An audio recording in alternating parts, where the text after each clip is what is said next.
apprenticeships can often be seen as, a last chance saloon for somebody. And they shouldn't be, because for some individuals, classroom-based education just doesn't work for them. Practical-based education works for them. Also, I think the other really important thing is employer visits as well. Yes, totally. For young people, and that can be done at any age as well, for young people to see what jobs there are out there. I mean, even just, say where I live and, a lot of my work is in Basildon. I don't know all of the employers that are in there, and sometimes, you'll go in there and you'll find out, that we've got like a place that does underwater filming and Tom Cruise has been to Basildon. Actually, I've seen that on the news, you're right.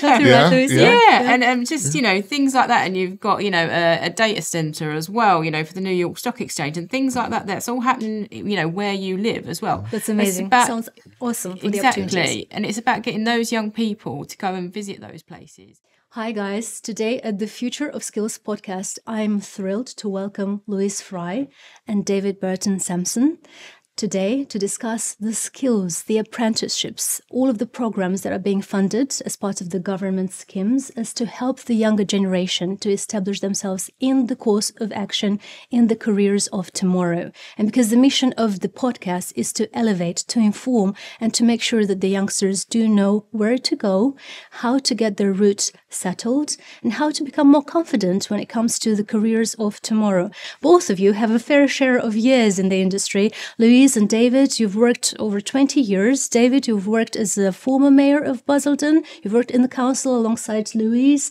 Thank you so much. Again, I'm grateful that you both are here today because we will tackle this from both perspectives, from the public sector perspective and the private sector that, David, you're now in.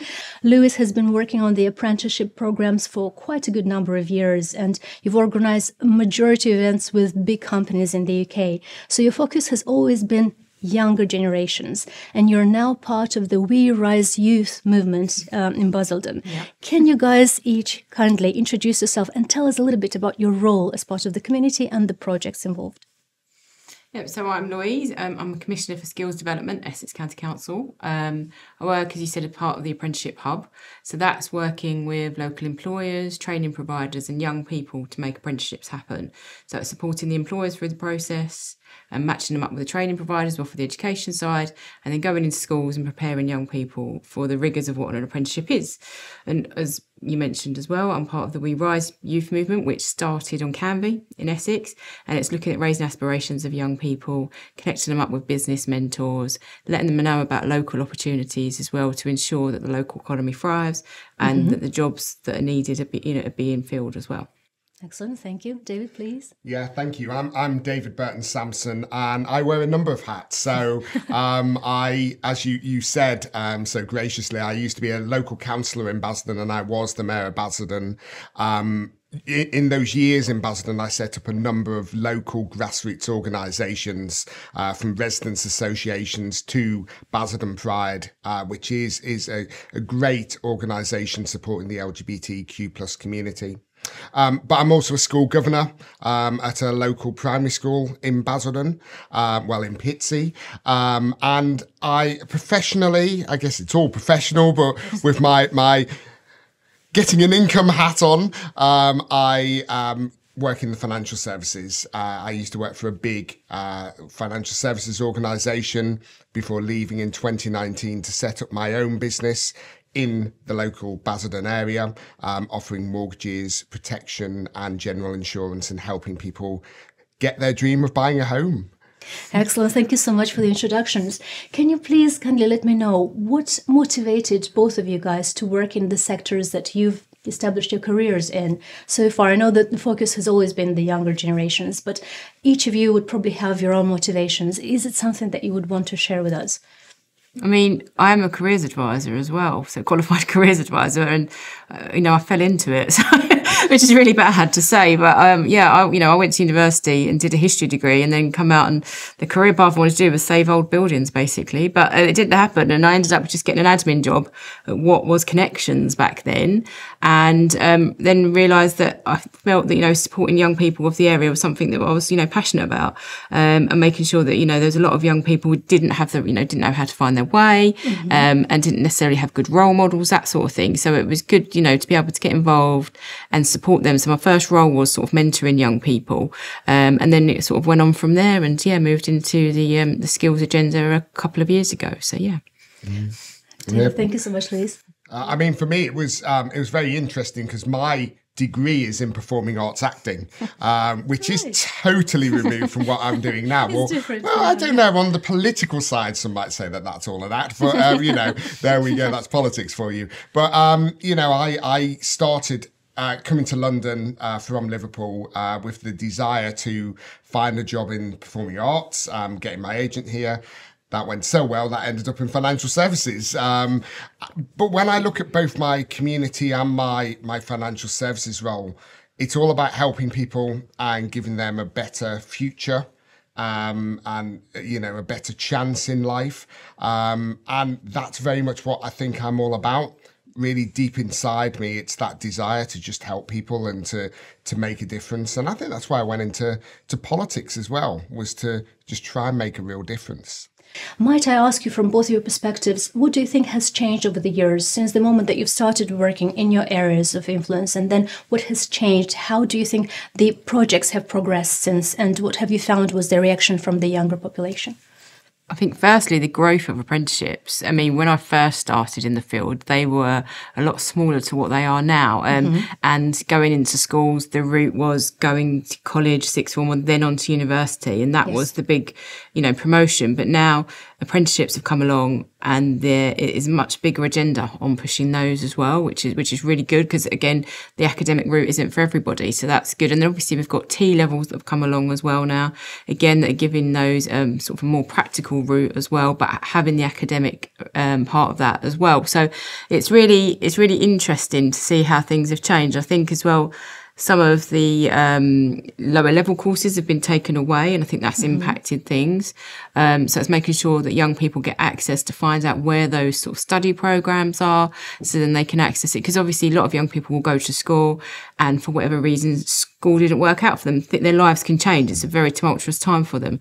So just making sure that they're aware of what other things there are to pick up, so then they can get on their apprenticeship journey or their university journey as well.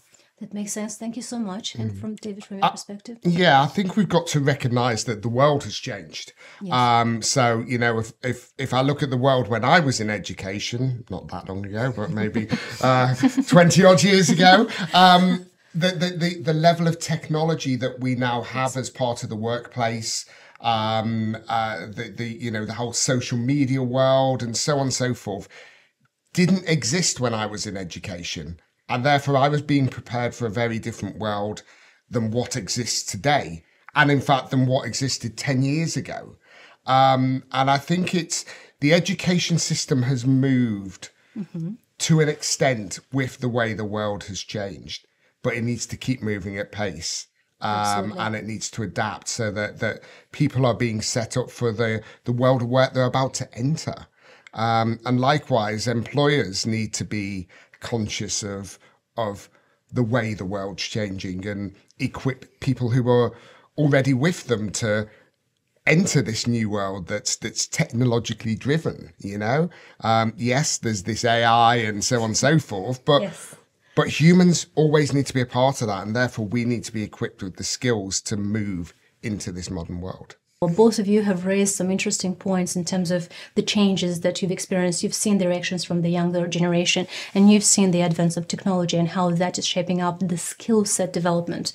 So my question would be next related to the responsibility of the training of the younger generation. How do you feel at the moment the situation is when it comes to the employers? Do they get enough guidance? Do they have enough drill? And do they have enough investment, I suppose, funding to be able to sustain those training programs for the youngsters? And from the perspective of the youngsters, do they have enough awareness? Do they know that this is being supplied for them and they can apply for these programs?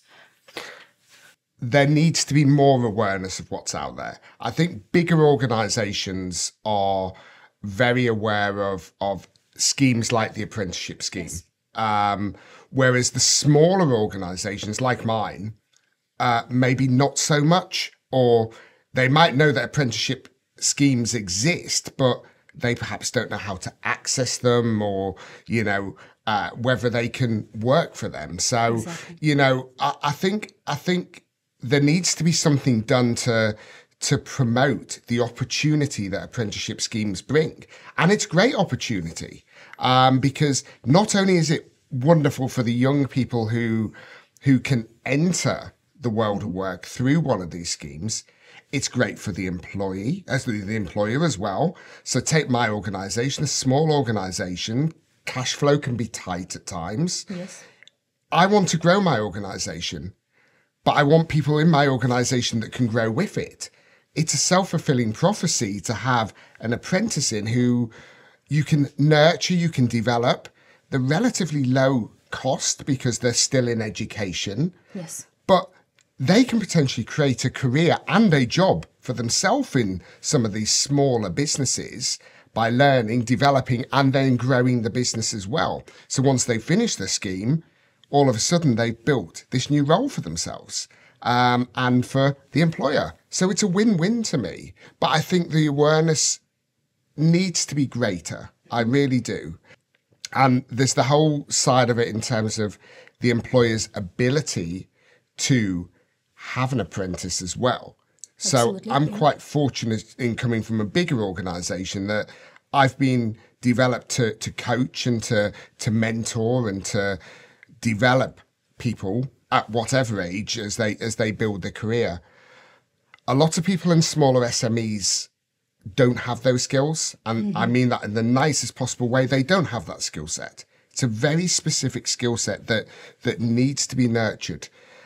And for me, I think there's a level of investment that could be put in there to encourage employers to gain those skills of being able to properly develop a member of their team and to grow their career, and to create greater awareness of the opportunity there is for young people out there to come into the place of work through some of these schemes.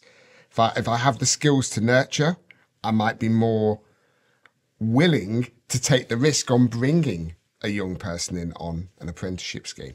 Absolutely. Yeah, there's definitely the resource element, as much as you're saying the win-win situation. So knowing that you can definitely deliver a success factor in the mix.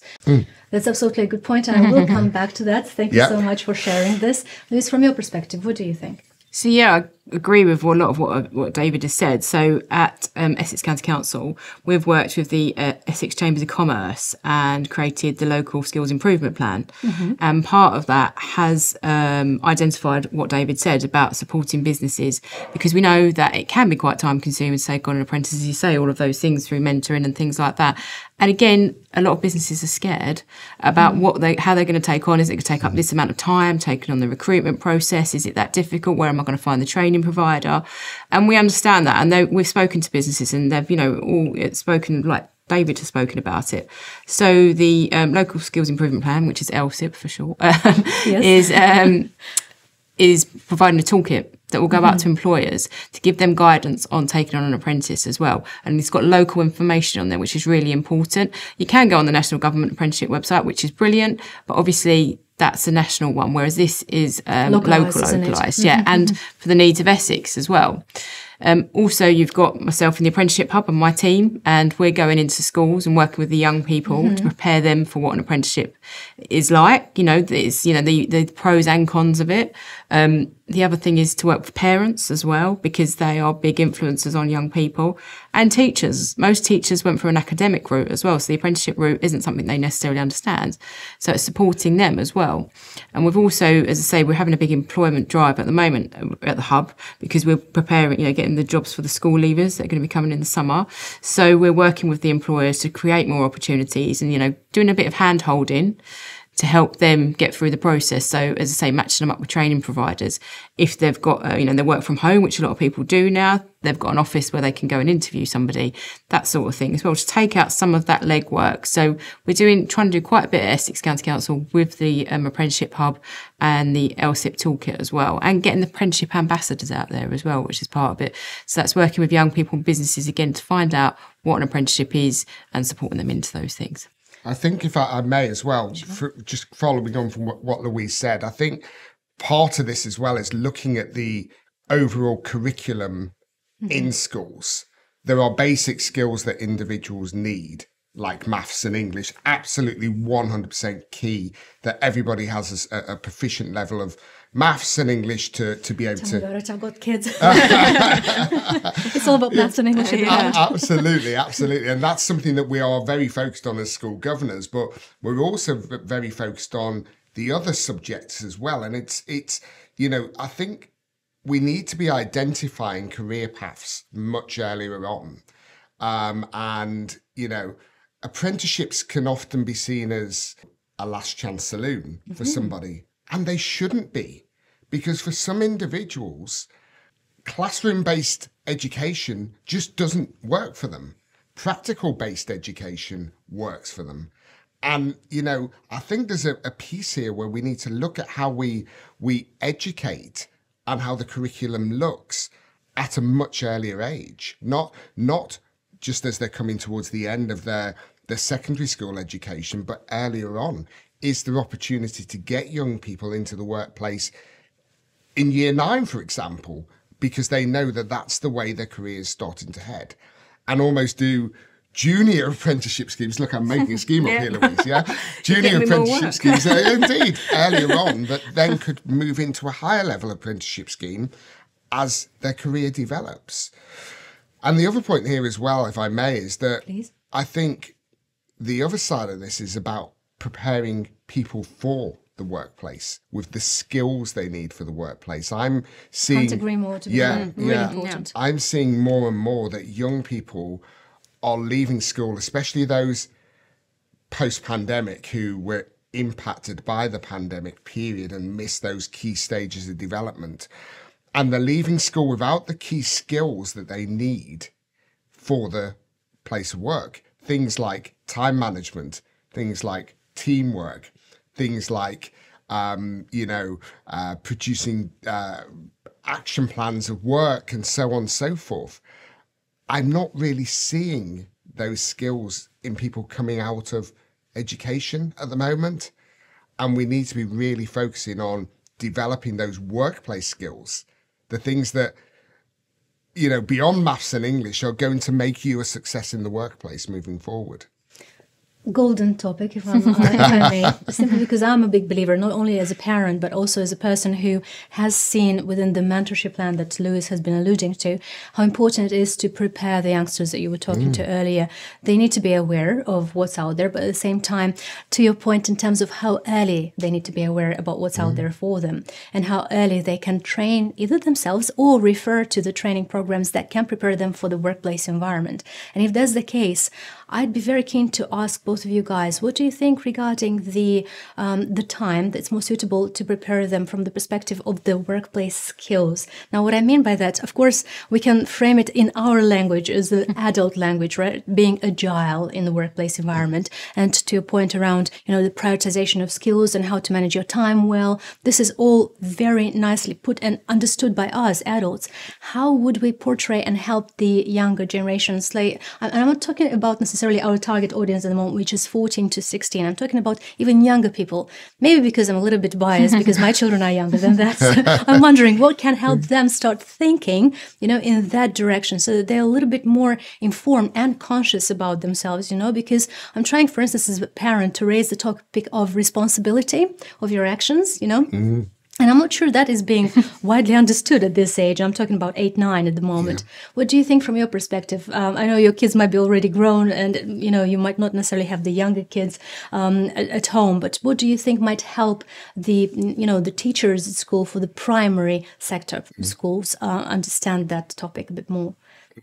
I mean, we've got the Greater Essex Careers Hub as well, which is part of... That's correct. Part of it. Part with the CEC, the going into schools, getting the employers into schools, and this employers being part of supporting the careers education as well.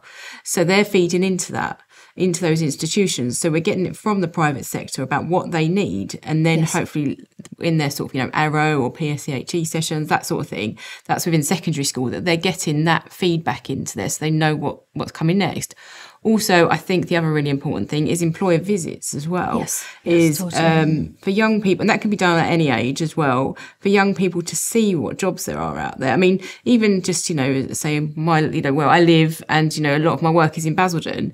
I don't know all of the employers that are in there, and sometimes, you'll go in there and you'll find out, that we've got like a place that does underwater filming and Tom Cruise has been to Basildon. Actually, I've seen that on the news, you're right. And just, things like that. And you've got, a data centre as well, for the New York Stock Exchange and things like that. That's all happening, where you live as well. That's amazing. Sounds awesome for the opportunities. Exactly. And it's about getting those young people to go and visit those places and see what's there. As I say, being a careers advisor, my favourite theory was like social learning theory, about, if you can't see the job, you don't know what the job is as well. And again, seeing how people behave in the workplace as well.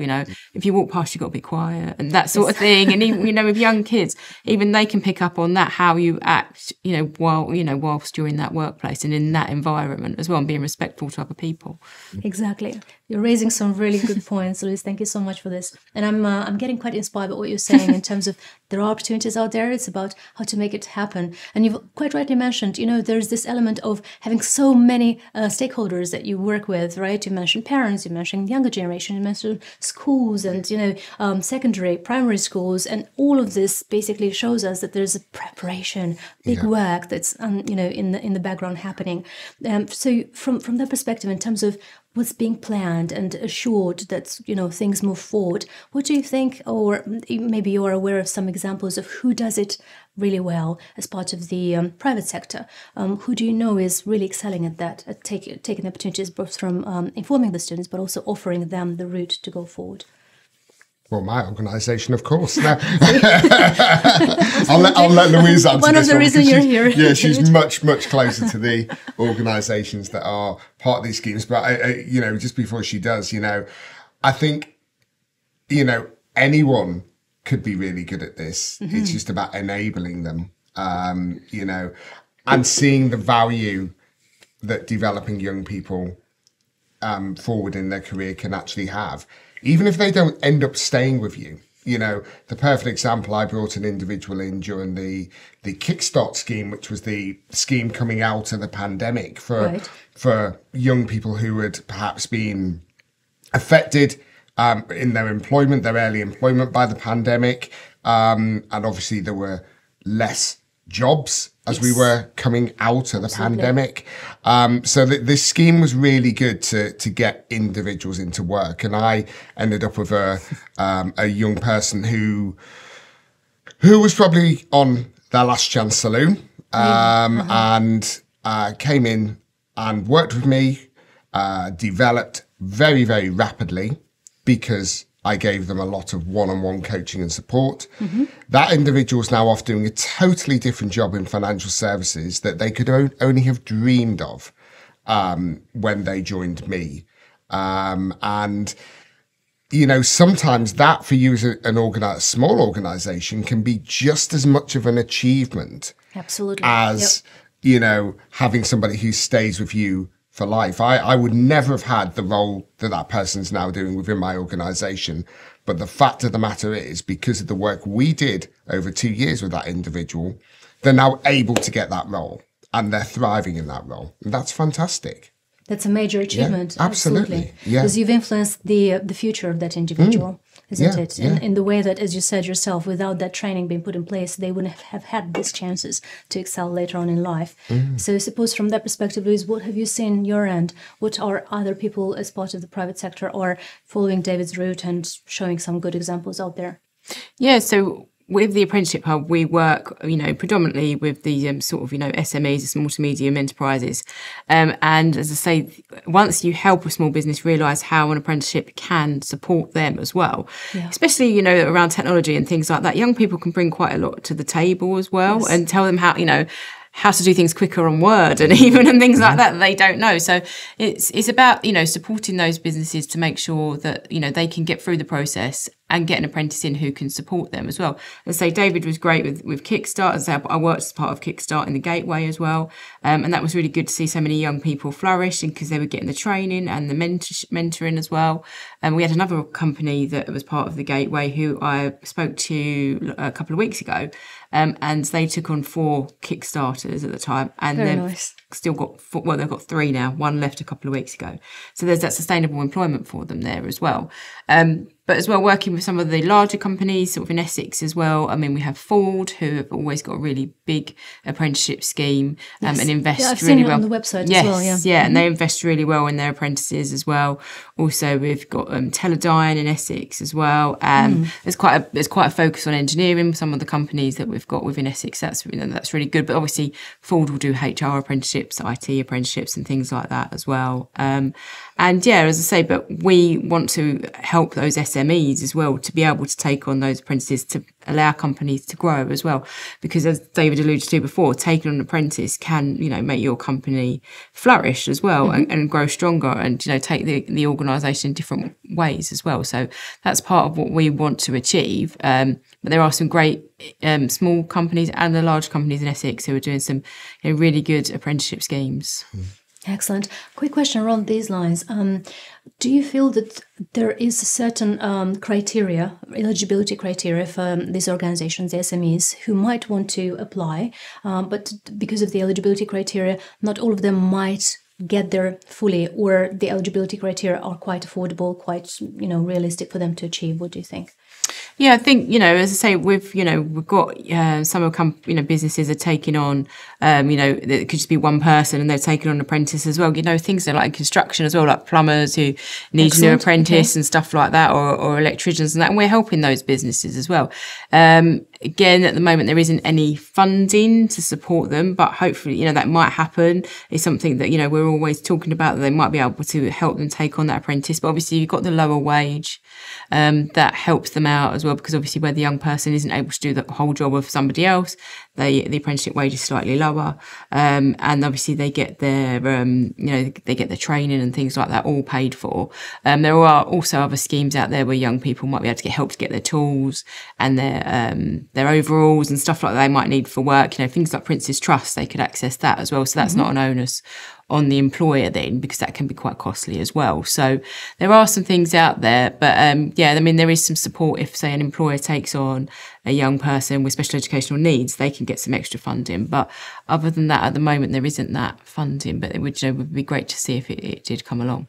On that note, do you feel that if the bigger organizations, the corporates, would be able to get together in order to fund some more of these activities, that the SMEs would take on the actual work and do it in terms of, accommodating the younger generations in their companies, but the bigger companies would fund that route? Is there an opportunity to happen? Oh, yes. So we've got the Essex Levy Transfer Service. Right. Essex Apprenticeship Levy Transfer Service, EOTS. So the larger companies, so at the moment, a lot of the larger companies are only, I think last year only 50% of companies fully spent their apprenticeship levy. So the larger companies pay a tax for training. Yes. They can then gift that to other organisations as well. So we've set up the transfer service. So these large companies can send us the money and then we can hold it for them, and then they can contribute to other local SMEs, so they can take on these younger people as well. So, for example, if they want to take somebody who's over 19, which there's, they have to pay some of their training, but with the levy service, they can take that, and then that's free to the employer as well. So that's really good. I think some of the large companies are finding that the apprenticeship levy is slightly inflexible for them, so that's why they're gifting their contributions. As I say, it would be great, again, if, there could be sort of a more modular way of learning, and, just for it to be a bit more flexible how they spend their training money as well, because the apprenticeship, which I think are brilliant, but they don't fit all. So yeah, that's a good point. The scheme is good. Yes, but it can always be better. And I think we need to look at ways to attract more employers who offer different skill sets into doing or offering apprenticeships. We shouldn't have large employers who are not spending their levy. if that's not happening, there's an issue there. So what's causing them not to be able to spend the money they should be spending on bringing young people in and offering them that training? And it's good that there's this transfer service, and I think that's great because at least those funds are not lost. But you know, we need to be looking at what those barriers are and starting to really break them down to enable more employers to be able to offer apprenticeship schemes, I think. And again, it part of this goes back to that enabling for the employer. So giving them the skills and abilities to be able to bring in an apprenticeship. And yes, there's some stuff out there, which is great. And Louise and her team do a great job, but perhaps there needs to be more investment in that area, which would then enable these guys to be able to do more. They can only do what they can with the very limited pot of money they've got. But this is a serious educational route, a serious skills development route for many individuals. So it needs to be invested in. It needs to be grown. More needs to be done with it. I think it's to me one of the keys to getting more people into longer term employment, higher skilled employment. I think government ultimately needs to invest more into this. Would you say as part of this, outreaching to the larger organizations is helping the process a bit more when there's, a little bit more communication around the key people within those organizations? Because I appreciate, coming from marketing background, it's not easy to knock at the doors of the right people, right? There's always going to be some form of obstacles in the way as to getting there, making your project known and, leveraging all of the key benefits of that project. Do you think that, talking about the stakeholders that you mentioned earlier, Louise, the parents, and working with parents around those lines a little bit more, so that, many parents are working in larger organizations, they can be the ambassadors of those programs. Do you think they can be involved in one way or the other? Definitely. As I say, I think that, the parents and carers are really key into, supporting young people in getting apprenticeships as well. I think a lot of parents are cottoning on to the higher and degree apprenticeships as well, because their young person, their child can then go and get a university education, but come out with no debt and get a really good job at the end of it as well. And there's a sustainable employment and they're getting that really good experience. So I think, parents who have got like young people at sixth form and stuff like that are quite clued in to, the apprenticeship route as well now, because we've, hopefully from the work that we've done, we've got the Essex Opportunities portal as well, that residents, employers, and parents and education people can go on, have a look and find out about local events and vacancies and things like that. And it tells you quite a lot about the Apprenticeship Hub on there.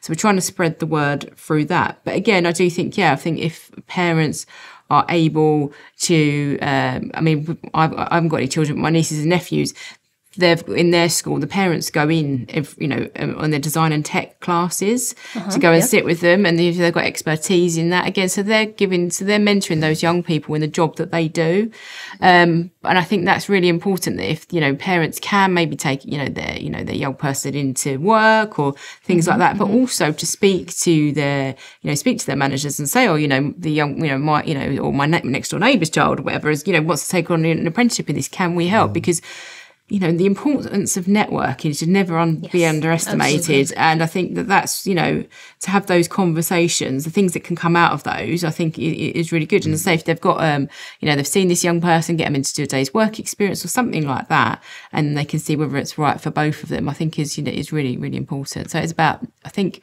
beyond parents, it is about the wider networks as well. And it's about getting out and asking those questions. Yeah. And back to my point earlier, you can't replace that workplace experience. It's so vital.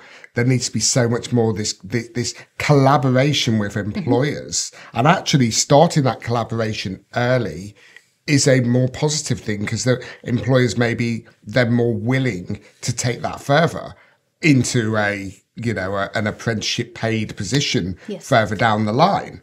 I think also one thing that we need to look at is how we engage more employers in the training side of it. So, the courses that are done certainly for my apprentice, the courses that they attend are good quality. Sure. But who are delivering those courses?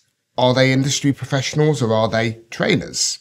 You know, if I really want to develop in my chosen field, the best way for me to develop is to have a specialist who really understands my chosen field, giving me that coaching, development and training.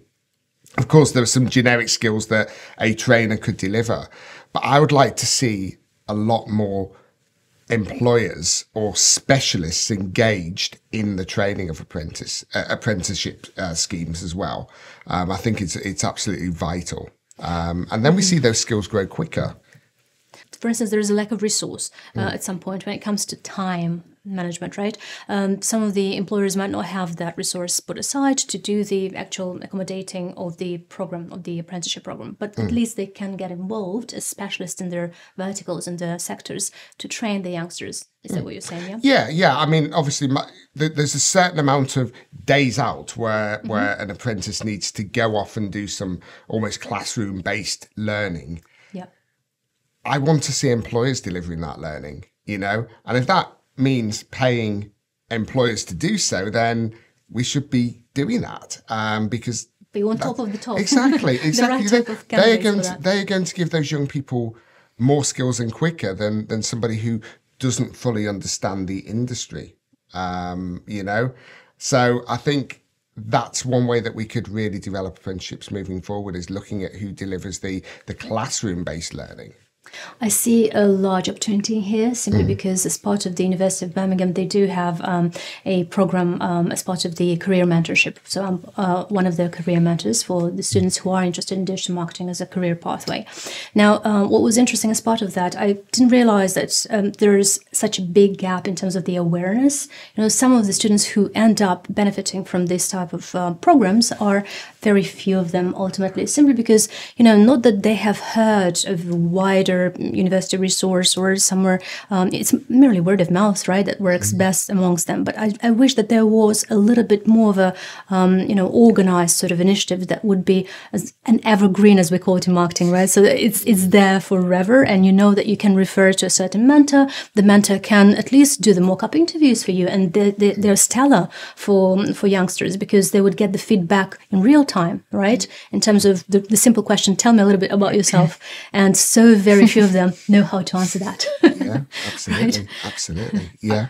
I think, that is something we're trying to address. So we've got the We Rise youth movement. So that's matching up young people with mentors. Yes. So we've got Microsoft, we've got Legal and General, we've got C2C, the train line that we came on today as well. Excellent. Already. Essex County Council, Essex Police as well, and a local school. So they're mentoring these young people who've chosen, their field of work, and they're ongoing. So it goes on, it's for sort of about 6 months, but it can go on longer than that if the mentor and the mentee are happy to do that as well. It's, as long as it is. So they're meeting with them on a regular basis. With the Microsoft ones, they're going to be getting digital badging. They're going to be getting, support with their CVs and interviews and things like that, and to try and get into that. I know, and we've had with the Essex County Council, we've had a bit of work shadowing happen. So we've had young people come in, and I know that the young lady who's been mentored by the teacher. She's going to go in and do a bit of work shadowing there as well. So that's really positive that's happening. We're also working with a company called Pathways CTM, who are a sort of third sector business, and they work with the really large companies in the city. So they do events online as well. So young people from all over the country can attend them. They also do in-person events as well. Obviously, they don't want to leave anybody out, but also they have mentors as well, and the young people get matched up with those. So we're working with them through the Apprenticeship Hub and through We Rise as well. So these young people, once they meet with Pathways, they can then access a mentor through them. And awesome. They've got the stat that once you've met your mentor, you've got a much better chance of getting the job that you want as well. So it improves it. They were saying that there's 4 times more likely to get the career you want being mentored by Pathways. How do you get more people, more employers wanting to do this sort of stuff or knowing that they can do this sort of stuff. And I was giving this a bit of thought the other day, and as an employer, as a business, I constantly get bombarded by these really dull messages from HMRC, which is a government department, that tells me, what the rules are for claiming expenses, what the rules are for this, what the rules, and you get a different email every week. And they are, the way they're marketed, and you'll understand this, that when you're doing direct marketing, you need to do it well. And they're not done particularly well. But clearly, this government department, HMRC, has access to be able to email without their permission, lots of different organisations with messaging. Mm-hmm. So actually, is this a way to promote the opportunity that's out there for apprenticeship schemes, mentoring schemes, any future schemes that this or any future government decides to bring in to help young people? To me, it's the ideal way to do it, with somebody helping them on their marketing, of course. See, there's the thing, just linking up the right dots in between. Absolutely, yeah. Excellent. Yeah, I can't agree more. I think that investing and connecting the right people to help in that part of the funding and getting the word out there, right, could be crucial, because you've quite rightly mentioned, Louise, here as well, that you're working as part of this scheme with the younger people. And as you've said yourself, David, you've got some good examples of how these programs are helping change lives ultimately, right? And you've said yourself that as part of the pandemic, that was quite helpful as well. Now that we know that the strides are there, you're already doing a lot as part of these initiatives. What do you think the reaction from the younger people would need to be to help you achieve even more as part of that? What I mean here is, as a marketer, now more so, not a marketer that I would say that is the lead as part of this question, but it's something that has helped me to come up with this question, I suppose. When we're looking at the credibility of a given product or service, we're always being driven by the testimonials, some of the reviews that, the youngsters would leave. Do you think they could get a little bit more active, or be at least advised or guided to be a little bit more active into leaving some of their testimonials about the programs that they have had, so that they can spread the word a bit better from that perspective? Because the word spread amongst the youngsters can get even higher waves, it can be seen and heard a bit more. What do you think from that perspective? Well, part of the We Rise project is young person focused. The young people who are running it, they tell me what to do. So I've got a group of young people on Canvey. We had a big event where we got young people from Canvey to come along and talk to us about their barriers and challenges. And then our core group have taken away that information. And from that, we've run several events from the things that they raised. So they raised things around well-being, mental health, about how they, find jobs, support with CVs, that sort of thing. So we did about local, local employment as well. So we did an event, we did a careers event. We did like a skills boot camp event where we got pathways along to come and deliver it, to find out about, how you apply for apprenticeships, what your CV looks like, what your social media should look like, all that sort of thing. We also had a film that was made on Canvey as well about, so we've got 2 local employers who spoke to the young people about how you get jobs on Canvey, what are the benefits of working locally as well. And again, because not everybody wants to leave their local community and go off to the big smoke and stuff. They want to stay, there. So we want to make sure that they're finding out what opportunities, again, like I said about Basildon, what goes on. You don't know necessarily what's happening. So then we're doing that as well. We're also going to have a wellbeing event. So we're, speaking to some of the sort of big mental health charities as well, to get them to come along to talk about how that, how you use, your positive mental health will help you get the jobs and will help you, stay in sustainable employment and those sort of things as well. So as I say, that is being driven by young people. We're moving into Basildon soon as well, so we're going to have a launch event in Basildon as well, and hopefully Essex wide eventually. But that is key to what we're doing at the moment, is these young people are the ones driving it as well. And I think as part of our work as well, we are constantly evaluating what we do. So we're always getting young people's feedback to make sure that we are supporting them the way they need to be supported as well. As we can think, what they might think they need and everything like that. But there's certain things that come up that, we don't think about. They go, okay, so maybe if we do it a different way. So as I say, as part of the work we're doing, we, evaluating all the time. So every time we sort of speak to a young person or support them, we get their feedback as well. And we're trying to get some case studies together as well that can then go out on sort of social media as well. So that's excellent. To be fair, I didn't expect that to that level of granularity, and the fact that you said that they already give you guys the feedback, which is excellent, right? That's what you want to hear in terms of their engagement, and the fact that they have the drive and the desire to move things forward as well, and they're pointing out, they're guiding you guys as to what they might need. So the mental health element, I'm sure that's coming from their strives of getting and knocking on the doors of the employers, right? Because it's not easy, I suppose. Especially it's not easy to make the first step. And then, once the first step is made, of course, you've done your apprenticeship, and then, you've got something on your CV to then back you up when you're doing your next search for the next role. It's not easy. No, it's not. And that point on wellness, mental health, awareness and managing your mental health is so critical now. Because there are so many young people who are struggling with the mental health more than ever.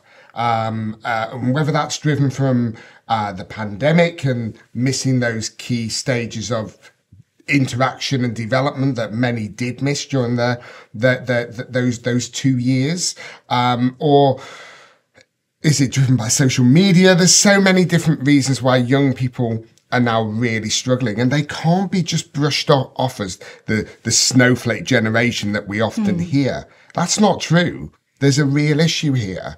And, it's down to those in education to have that early level of support, and they need to be equipped to be able to give that mental health support. But also, once they then transition into the place of work, employers need to be much more aware of wellness and how to support individuals once they are in the place of work. It's no longer just about giving them the skills to do their job. It's actually giving them skills to be able to do their job and be well. And there's got to be a lot more focus on that, I think, from education right through to employment. My prior guest actually on this note that you're raising, Katie, she's a big advocate of empathy among leadership in the working place, and she was referring to that as the key skill that needs to pertain to any leader these days. So being open, knowing that these issues may be part of your environment and how to tackle that. So it's probably a two-way stream just as much. It's one for them to know how to acknowledge when these issues might appear. And also one that they need to be trained as to how to tackle that. So it's definitely something that, as you said yourself, could be driven by various factors, one of which, as a parent as well, I would have thought this is also comes in line with the social media advent and how this is being tackled, because I wish that there are a little bit more initiatives as part of the social media representatives who I know that they do have the well-being officers as part of their companies. I would love to have them invited and talk a little bit more about what the initiatives they might have for the youngsters and how they tackle these issues, because I know that this is now a little bit more of a global effect, and most recently there was even a conference that Mark Zuckerberg appeared on, and he discussed about the suicidal effects as part of the usage or overusage of social media. So it needs to be looked into for sure, and probably part of what you were saying might be aligned with the funding opportunities to be able to then acknowledge the training programs and see how that might then help in turn the youngsters. That's absolutely a mover, I think, in this direction. I mean, quite frankly, the social media companies, the tech companies need to do better. Absolutely with you. 100% need to do better in terms of their protection of individuals. And, hopefully they will wake up to that at some point. I think some are, but many are just sticking their heads in the sand over it. But ultimately, what's this all about? We talk about it in Basildon Pride, about being able to be the best version of yourself. We talked about it in my bigger organisation when I used to do a lot of diversity work there, about being able to bring your authentic self to work. Sure. Yeah. And I think, many organisations need to get on board with this now and realise that actually by embracing difference, and whether that be difference with race, religion, sexuality, mental health, and any disabilities individuals may have. By embracing that and allowing somebody to thrive is really, really important. That's just as important as giving them the skills that they need to be able to do the job. I know that, for instance, we've got a very good organization locally in Langdon Hills. It's called the Friends of Great Berries. And they do a lot of activities. They're admirable. I'm absolutely a big fan. But I'd love more youngsters to be involved with activities such as that. Connection to nature and being amongst all of these fabulous community events is probably going to do them more than being glued up to their mobile phone, right? Do you think that that's another angle that could be a little bit more widely developed to get their participation in? Definitely. I think it's part of We Rise. When we launched it, we got some gym passes for the young people as well. Excellent. So obviously, exercise and things like that is really positive for your mental health as well. Getting outside, walking and things like that. So that was part of it as well, is to create that sort of, well-being as well, that it's not, just sitting in, and, gaming and, looking, doom scrolling, as they call it, on your phone and everything. It is really important. And I think when we go in and talk to young people about apprenticeships, we do say, they're looking to go out and play a team sport. If you play football or you play netball or you play, rugby and stuff like that, that's really positive, because the skills that you learn on the pitch and things like that can be transferred into the workplace as well, because teamwork is essential. Absolutely. And about, dealing with your emotions and things like that whilst you're, playing and things like that. So we do say when we're speaking to young people that if you are doing, talk about your hobbies, to have them, it's really good, to talk about, if you go and do any volunteering, or, as I say, you go out and do walks and stuff like that, I mean, as I say, there's loads of YouTube channels now of people going out on walks, and, you watch these people out on their walks, go out and do the walks and things like that as well. Exactly, so, yeah. It's really important. And we do say, to have hobbies and to be a holistic person is really important when we're applying for jobs. Absolutely. I totally agree with you. And, there's also lots of organizations out there. And this is, one thing I found, when I was the Mayor of Basildon, I did a project about bringing together all these wonderful organizations that exist that offer so much to individuals in our community. And when you start exploring what's out there, it's unbelievable. Places like Motivated Minds, who operate the Happy Hub in Love the name of it as well. Yeah, they operate the Happy Hub in Basildon Town Centre, and they literally in the heart of the Eastgate Centre. And they do some brilliant stuff in bringing individuals in just into a safe space and allowing them to be themselves and give them support to manage their mental health well. I think from an educational point of view as well, while we've been sat here, I can feel my phone vibrating constantly in my pocket. My watch is vibrating because that's sending me emails. And if you don't learn to manage this new technological pressure of just information just being chucked at you constantly, you've got to manage that. And I don't think we really give people the skills. Again, it's all down to life skills, isn't it? Absolutely. Yep. On how to manage some of these key fundamental things that are now part of our world. What do you do when within the space of an hour, 50 emails come into your inbox? Do you then start panicking and trying to address them all? No, that's not the way to manage it, But it's a skill to know how to manage things in this new world, And my watch has literally beeped 10 times on my arm while I've been speaking. But I could sit here now and panic about the fact I've got at least 10 things to deal with when I get out of here.